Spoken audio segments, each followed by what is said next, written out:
নতুন জাতীয় সঙ্গীত তৈরি করা হোক এমন বক্তব্য দিয়েছেন, আলোচনা সমালোচনার জন্ম দিয়েছেন যুদ্ধাপরাধের দায়ে সাজাপ্রাপ্ত জামায়াতে ইসলামীর সাবেক আমির গোলাম আজমের ছেলে আব্দুল্লাহিল আমান আজমি। তার এই বক্তব্য নিয়ে আলোচনা সমালোচনার ঝড় বইছে। জাতীয় সঙ্গীত নিয়ে দুই ভাগে ভাগ হয়ে গেছেন নেটিজেনরা। কারো দাবি জাতীয় সঙ্গীত নিয়ে আপত্তি কোনোভাবেই গ্রহণযোগ্য না, কেউ বলছেন যে প্রেক্ষাপটে এটি লেখা হয়েছিল তার সাথে বাংলাদেশের অভ্যুদয়ের মিল নেই। অনেকে আবার এই সঙ্গীতের রচয়িতা রবীন্দ্রনাথ ঠাকুর হওয়ায় আপত্তি জানাচ্ছেন। কিন্তু প্রশ্ন হলো, আমার সোনার বাংলা নামক রবীন্দ্র সঙ্গীতটি কিভাবে আমাদের জাতীয় সঙ্গীতে পরিণত হলো? 1971 সালে বাংলাদেশ স্বাধীন হলেও বাংলাদেশের জাতীয় সঙ্গীতের রচনা তারও প্রায় 6 দশক পূর্বে। 1905 সালে মুসলিম ও হিন্দু সংখ্যাগরিষ্ঠের ভিত্তিতে বাংলাকে দুইটি ভাগে বিভক্ত করা হলে বঙ্গভঙ্গ রদের জন্য সোচ্চার হয়ে ওঠেন বিশ্বকবি রবীন্দ্রনাথ ঠাকুর। স্বদেশী আন্দোলনকে সমর্থন করে তিনি আমার সোনার বাংলা গানটি রচনা করেন। তবে এই গানটির পাণ্ডুলিপি পাওয়া যায়নি বলে এর সঠিক রচনাকাল জানা যায়নি।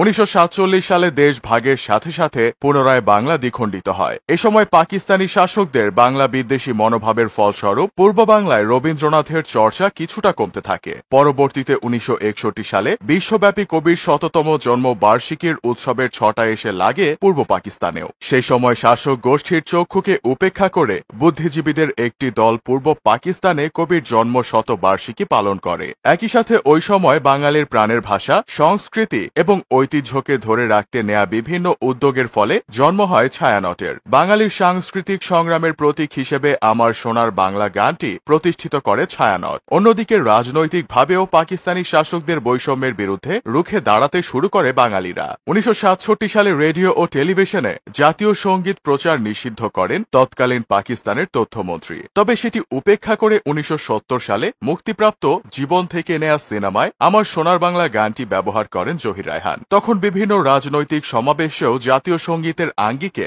এই গান দিয়ে অনুষ্ঠান শুরু করা হতো। 1971 সালের 1 মার্চ স্বাধীন বাংলার কেন্দ্রীয় সংগ্রাম পরিষদ গঠন করা হলে 3 মার্চ ঢাকার কেন্দ্রস্থলে অবস্থিত পল্টন ময়দানে জনসভা অনুষ্ঠিত হয়। সেখানে ঘোষিত ইশতেহারে গানটিকে জাতীয় সঙ্গীত হিসেবে ঘোষণা করা হয়। 1971 সালে 17 এপ্রিল মুজিবনগরে স্বাধীন বাংলাদেশের সরকারের শপথ অনুষ্ঠানে প্রথম জাতীয় সঙ্গীত হিসেবে গানটি গাওয়া হয়। 1971 সালে মুক্তিযুদ্ধের সময় স্বাধীন বাংলা বেতার কেন্দ্রের সুরকার অজিত রায় গানটির বর্তমান প্রচলিত যন্ত্রসুর করেন। এরপর 1972 সালের 13 জানুয়ারি বাংলাদেশ সরকার 25 লাইনের গানটির প্রথম 10 লাইন জাতীয় সঙ্গীত হিসেবে গাওয়ার আনুষ্ঠানিক সিদ্ধান্ত গ্রহণ করেন। বাংলাদেশের সংবিধানের প্রথম ভাগ তথা প্রজাতন্ত্র 4(1) অনুচ্ছেদে বলা হয়েছে, প্রজাতন্ত্রের জাতীয় সঙ্গীত আমার সোনার বাংলার প্রথম 10 চরণ। যন্ত্রসঙ্গীত ও সামরিক বাহিনীতে ব্যবহার করা হয় গানটির প্রথম 4 লাইন। আমার সোনার বাংলা গানটির স্বরলিপি বিশ্বভারতী সঙ্গীত বোর্ড কর্তৃক অনুমোদন করা হয়েছিল।